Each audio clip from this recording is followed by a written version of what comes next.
El libro de Job es uno de los más profundos, intensos y enigmáticos de toda la Biblia. Su relato no solo expone la historia de un hombre justo que sufrió de manera inexplicable, sino que se convierte en una meditación sobre el sufrimiento humano, la fe, la justicia de Dios y el misterio de la vida. La historia de Job nos invita a mirar más allá de la superficie de la desgracia y a descubrir que, incluso en medio del dolor más profundo, la confianza en Dios puede sostenernos y transformarnos. Job vivía en la tierra de Uz, una región situada probablemente al sureste de Israel, cerca de Edom o Arabia. La Biblia lo describe como un hombre perfecto y recto, temeroso de Dios y apartado del mal. No era un hombre cualquiera. Su vida era ejemplar y próspera. Tenía una familia numerosa con 10 hijos, una gran cantidad de ganado y riquezas, y gozaba de prestigio en su comunidad. Job no solo se ocupaba de sus bienes materiales, sino también de la vida espiritual de su familia. Con frecuencia, ofrecía sacrificios a Dios en nombre de sus hijos por si acaso habían pecado en sus corazones. Era en todos los sentidos un hombre íntegro y devoto. Sin embargo, en los cielos ocurrió una conversación que cambiaría radicalmente la vida de Job. El libro narra cómo un día los hijos de Dios se presentaron ante el Señor, y entre ellos apareció Satanás. Dios preguntó: ¿Has considerado a mi siervo Job? Porque no hay otro como él en la tierra, varón perfecto y recto, temeroso de Dios y apartado del mal. El adversario respondió con cinismo: ¿acaso teme Job a Dios de balde? ¿No le has protegido y bendecido en todo?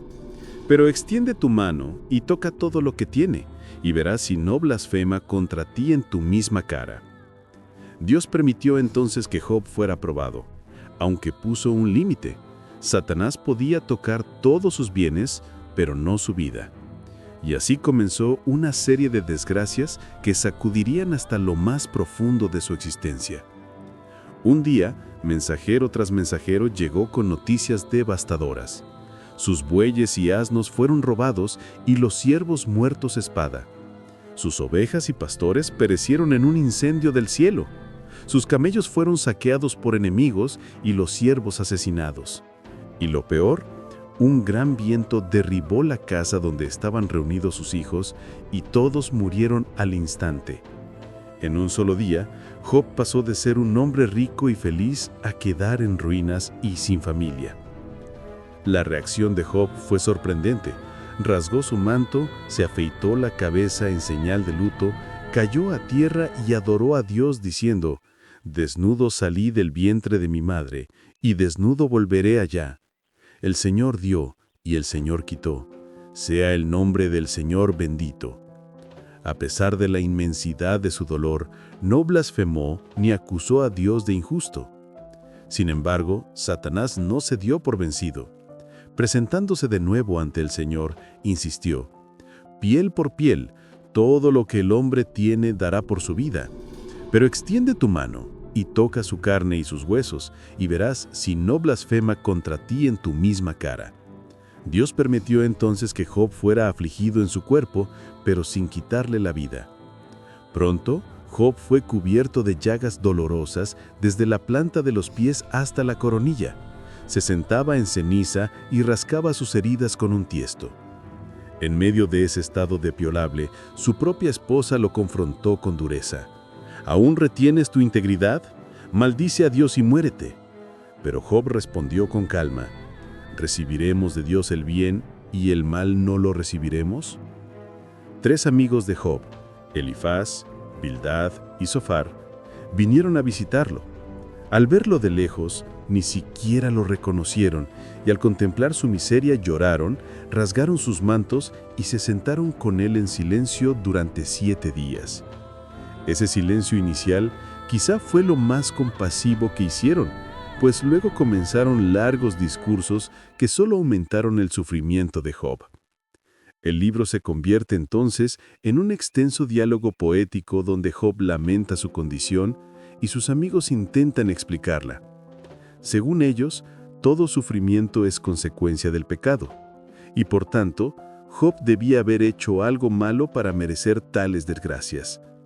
Job, en cambio, insistía en su inocencia. No comprendía por qué le pasaba aquello, pero sabía que no era pecado por pecados ocultos. Job clamaba a Dios con preguntas angustiosas. ¿Por qué nací?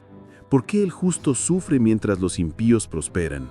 ¿Por qué Dios parece ocultarse en medio del dolor? Su alma estaba desgarrada, pero aún así, en medio de su lamento, surgían destellos de fe. Yo sé que mi Redentor vive, y al fin se levantará sobre el polvo, y después de deshecha esta piel, en mi carne he de ver a Dios. Los discursos se prolongan hasta que aparece un cuarto personaje, Elihu, un joven que reprende tanto a Job como a sus amigos.